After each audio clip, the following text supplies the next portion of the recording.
Hello and welcome to episode 451 of the Money to the Masses podcast with your resident expert as always, Damien Fay, and me, Andy Leaks. Damien, welcome back. What a busy week. It has been a busy week, so it probably didn't pass you by. It was budget week this week, and that is always an important day because it impacts the economy and all of our finances. And oddly, sometimes budget day or the autumn statement kind of passes along and not much is announced, but because this is possibly, I have to say possibly, the last budget before the general election, there were a lot of announcements that Jeremy Hunt actually stood up and revealed.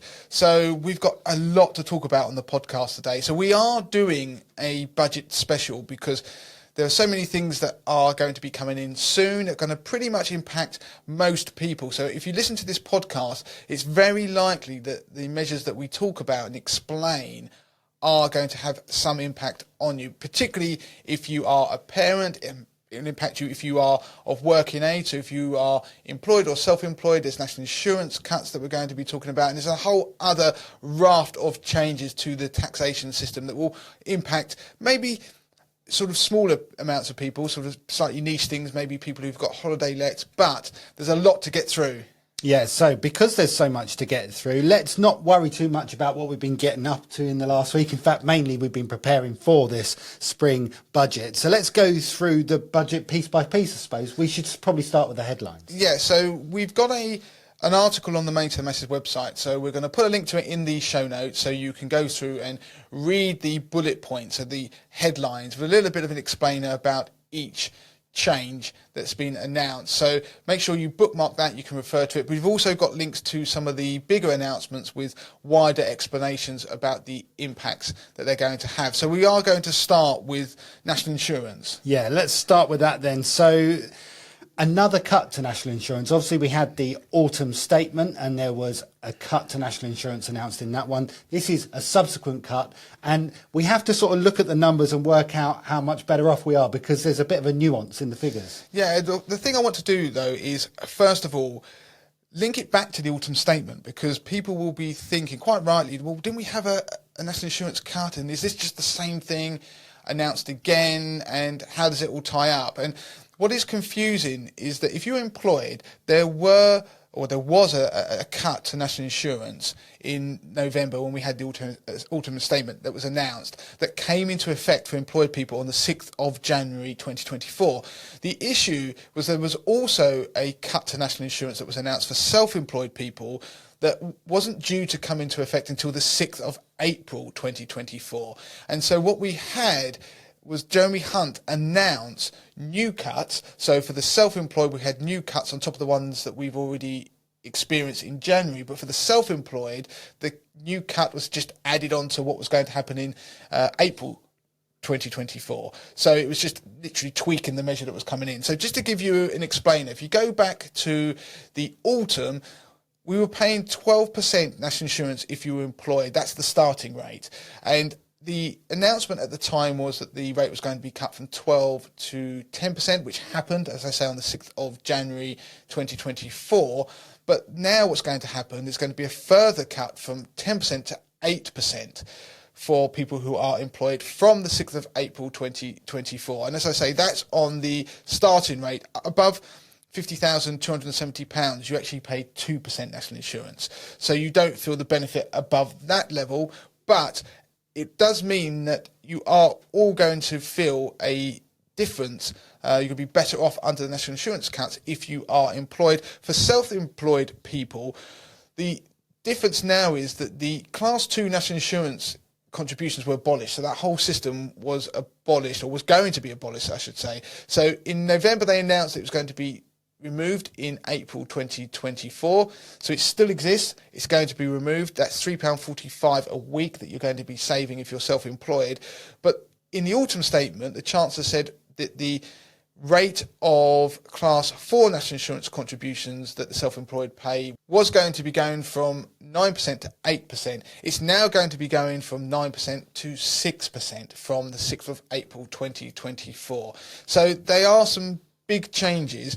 Now, we'll put a link to an explainer in the notes of this show to give you a table showing you how much better off you're likely to be under these new measures. So let me just run through a few numbers. So if you're employed, then if you earn £20,000 a year, you will be, after the 6th of April this year, you will be better off a month, roughly about £25 compared to the autumn.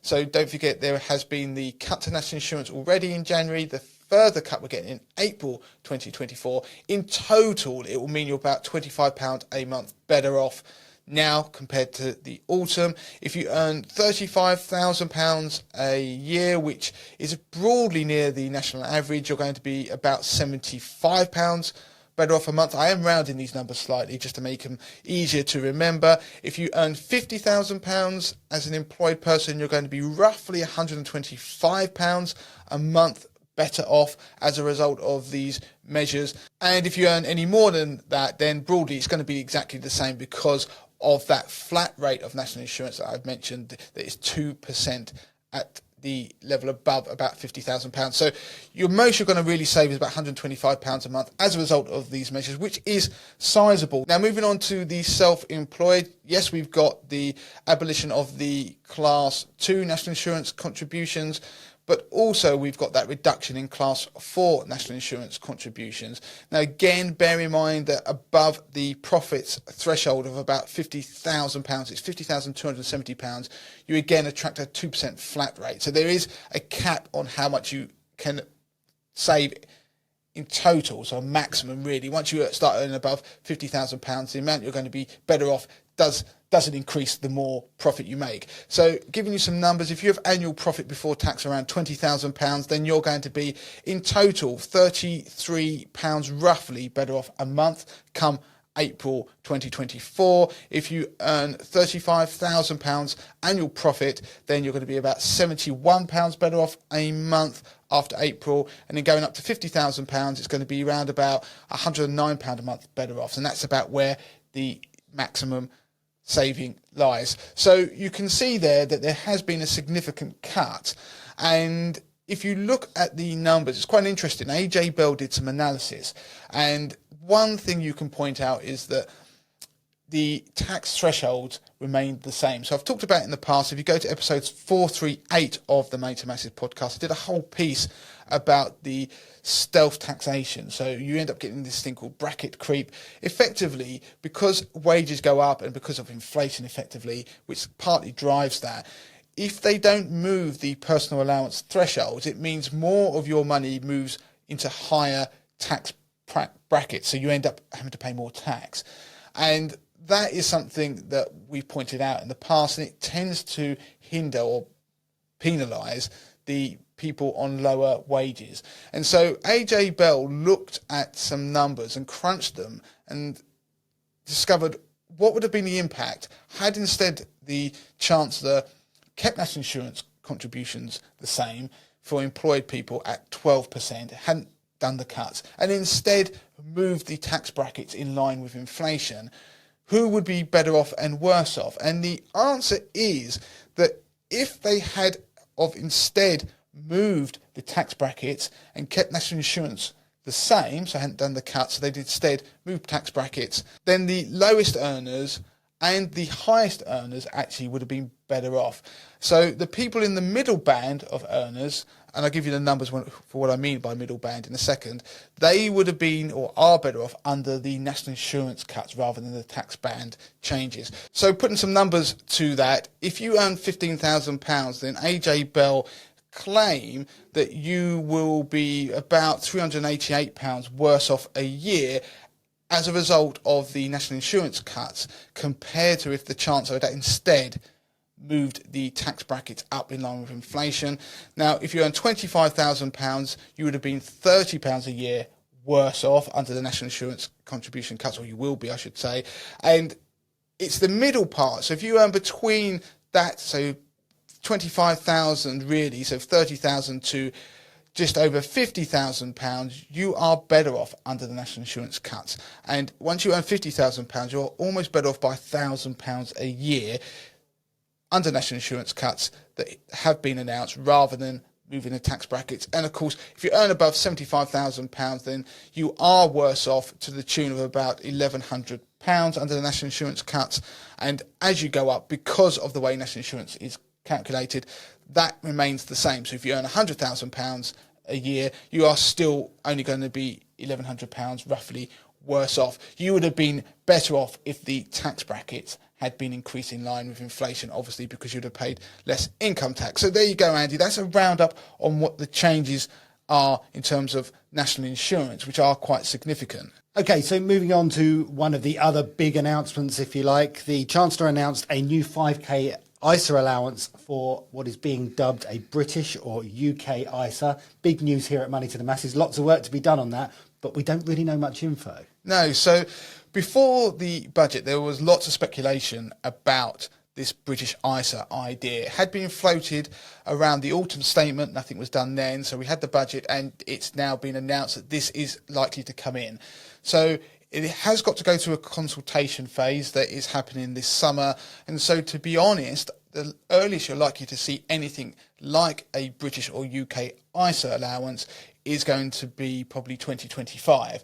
And of course, that's going to be after the next election. So maybe this won't ever see the light of day, but it is something that has received a lot of positive support from industry, but probably wide sections of the political spectrum. So the idea behind this is, in addition to the £20,000 ISA allowance that we have now, there will be a new allowance of £5,000 that you can use to invest in UK equities. Seems to be what the documentation is suggesting at the moment. Now, you've got to realise this is likely to change, because they've got to go and look at how this could be administered, speak to the industry. And so you could, in theory, invest £5,000 in shares from the UK or maybe UK equity funds, and the idea being that that's going to help support the UK economy. Now, we do see similar ideas and systems used in other countries around the world which do promote the investment in domestic companies. So we see it in places like Australia. So this idea of a £5,000 ISA allowance is obviously going to be attractive to people who already use their £20,000 ISA allowance to the full. If you are a couple, for example, so let's say you are married and you and your partner both use your £20,000 ISA allowance, this could mean that in theory you could put £50,000 away each tax year into an ISA, and that is very attractive. So in the long run, maybe we'll see more ISA millionaires. Now, it talks about UK-focused investments. What does that actually mean? We'll have to find out. Presumably it will be things like UK shares. I can't see how it won't include UK bonds or something like that, because effectively you will start to stipulate that people will have to invest in equities, and that is obviously something that's very risk dependent. And I can't see that it won't. Maybe it will just be UK equities, who knows. It's obviously, is it going to include equity funds?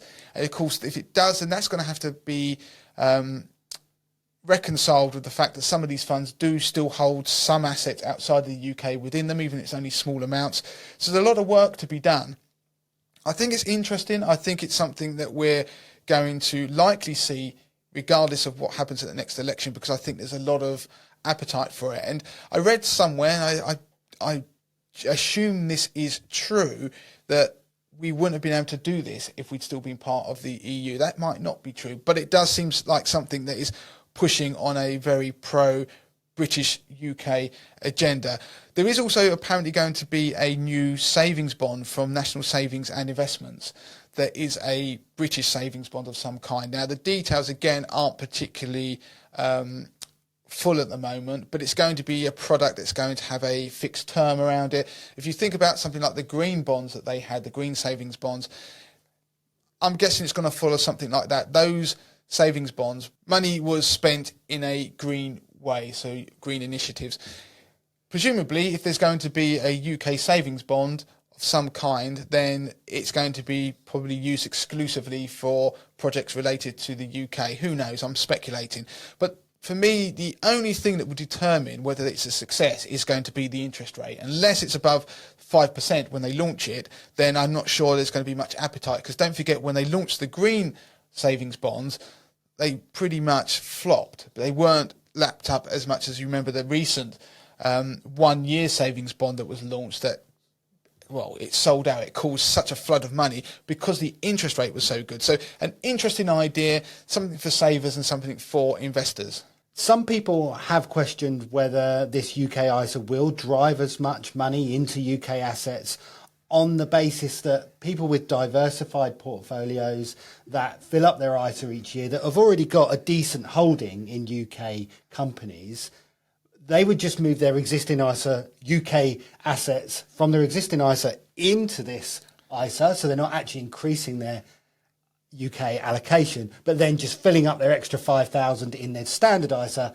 with anything from anywhere. Yeah, and I think it's a good point. What you're getting at is if you had a use your ISA allowance of £20,000 plus another 5,000, well, that means 1/5 of your ISA allowance. You could put all of the UK exposure that you want in that bit, and all the rest of your normal ISA allowance would be invested in overseas stocks, for example. And so that, I think, will happen. I think you've got to realise that people are very shrewd and they will use the system to be able to boost their exposure as they want. It's really about the tax savings. It's about the tax regime that happened around an investment that does unfortunately attract a lot of people. Now, just to throw it out there, I mentioned this on an 80/20 investor newsletter recently, where I speculated about whether this was going to happen and whether it would actually drive interest.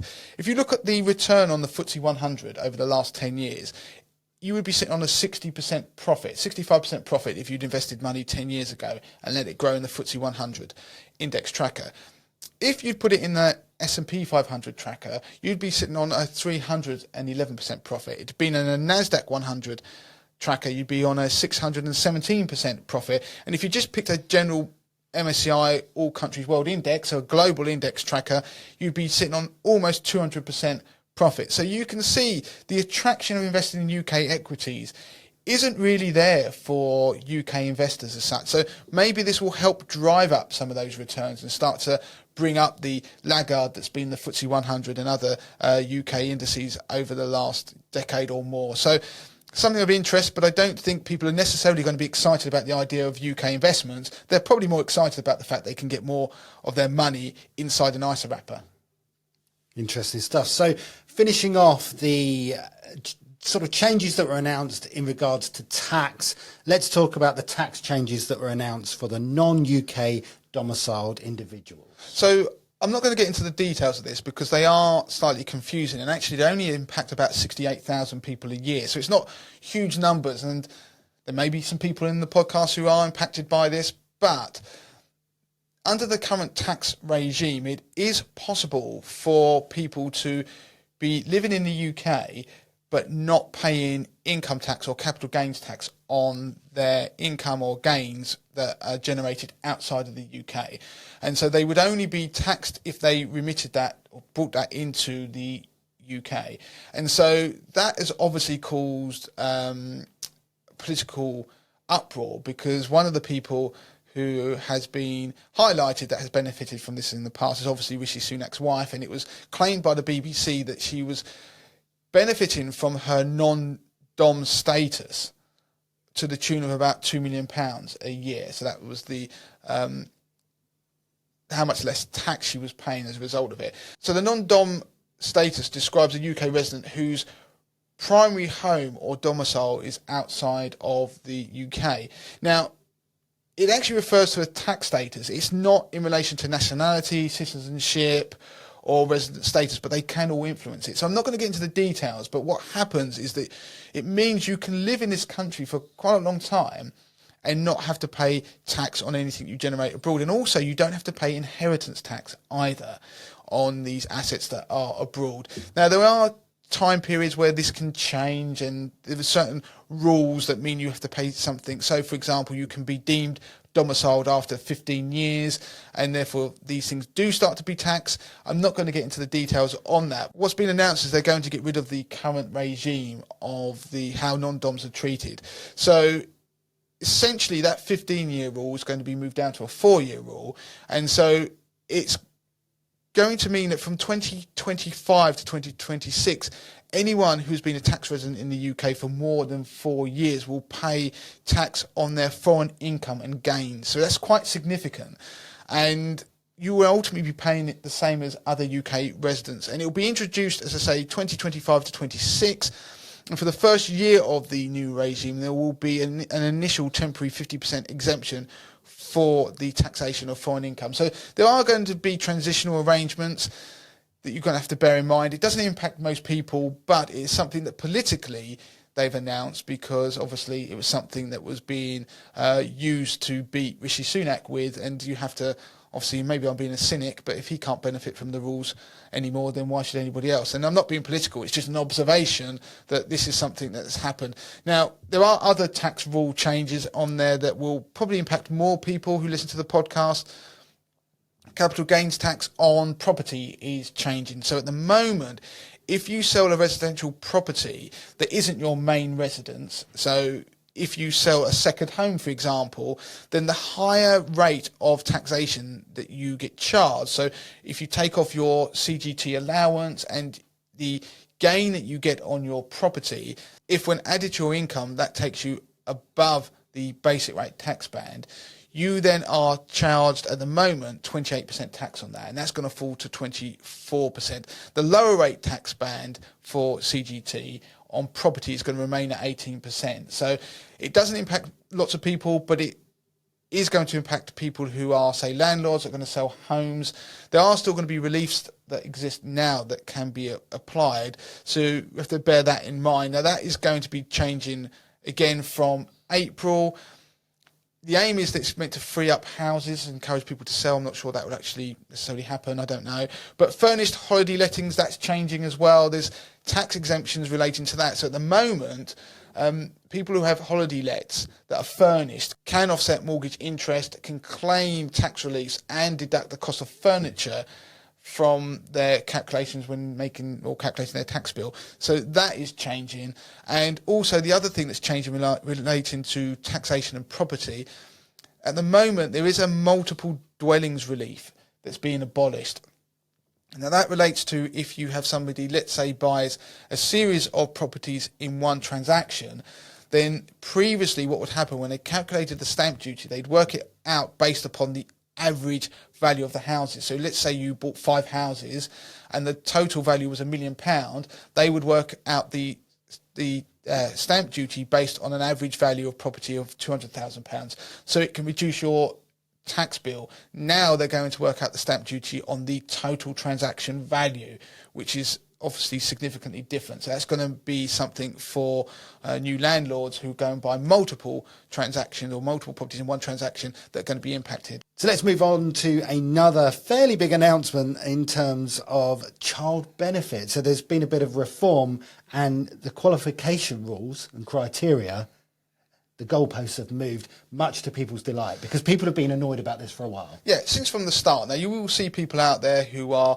newspapers or well-known people who are experts on money claiming that they have secured a great victory for parents. But since the child benefit rules were introduced, everybody has claimed that they are unfair because of the way they are applied. So at the moment, if you claim child benefit, then when one of you or your partner earn more than £50,000, you currently start to lose some of that child benefit. It's tapered. So if you earn more than £50,000, so one of you earns more than £50,000, what will happen is you start to lose it until the point where you're earning over £60,000. You will actually not effectively receive any child benefit. Now, the way it actually works, if you claim the child benefit, you are then applied or subject to a tax charge. So it's actually called the high income child benefit tax charge. And so that is equal to the child benefit that you would have claimed if you've lost the whole thing.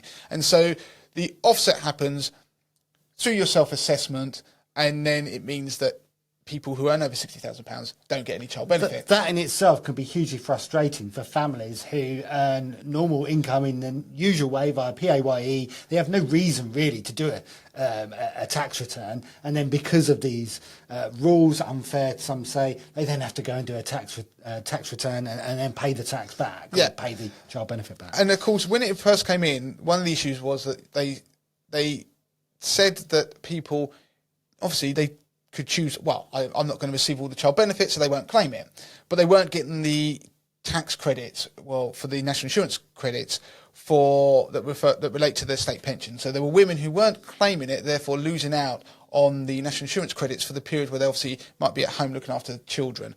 And that is an issue we talked about on the podcast before. And then what happened, they changed the rules so you could just opt out of receiving it, but you still receive the national insurance credits, which was great news. The issue with the system has always been, though, that the unfairness in that a household could have two people in it, so parents who were both earning £49,999, so effectively combine their two wages as a household, they were making almost £100,000, but they wouldn't lose a penny of their child benefit because it was in relation to the single earner. So if somebody, once one of you earned above £50,000, that's when it started to trigger the taper.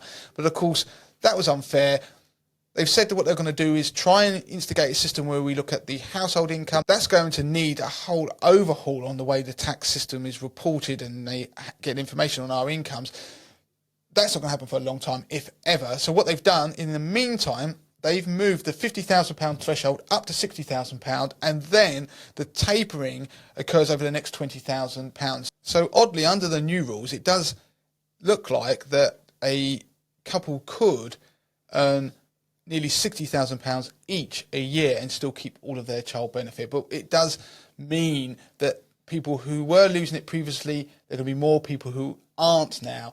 And also because that taper goes from 60,000 to 80,000, it means that you can earn up to £80,000 and still receive some of that child benefit. And when I say receive, as I say, it's offset, isn't it, because of the tax charge, but I'm talking about the effective receipt of a child benefit payment. Now, that is obviously good news. What does it actually mean in terms of pounds and pence compared to the existing system? Now, at the moment, assuming you've got two children, if you earn £50,000, you will get the full child benefit amount. If you had the two children, of £2,074 a year, that's the approximate amount. Then once you've got to £60,000, then the tax charge would completely offset and eradicate your child benefits. You wouldn't receive anything.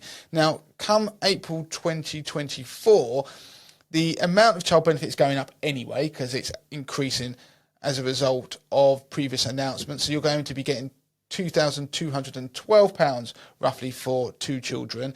At £50,000, you'll get the full amount. At £55,000 and all the way up to £60,000, you will still be getting that full amount.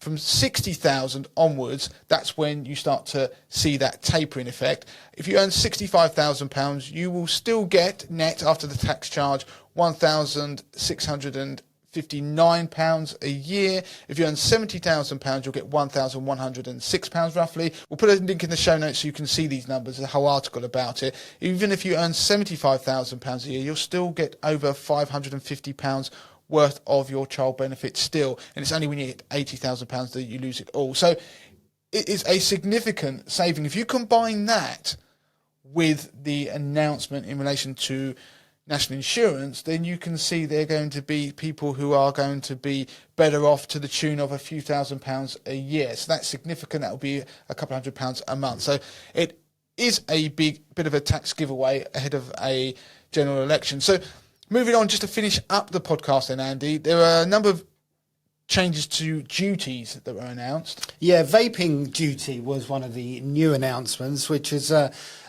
interesting idea. It's basically a new duty on vaping that will be introduced in October 2026. The aim is to discourage non-smokers from actually just taking up vaping and not to discourage smokers moving over to vaping as a healthier option. And what they've done to kind of bridge that gap is they've effectively added an extra duty then on top of tobacco to make the cost difference worth moving from tobacco to vaping. Or the cynic in me just thinks they found something else to tax. Yeah.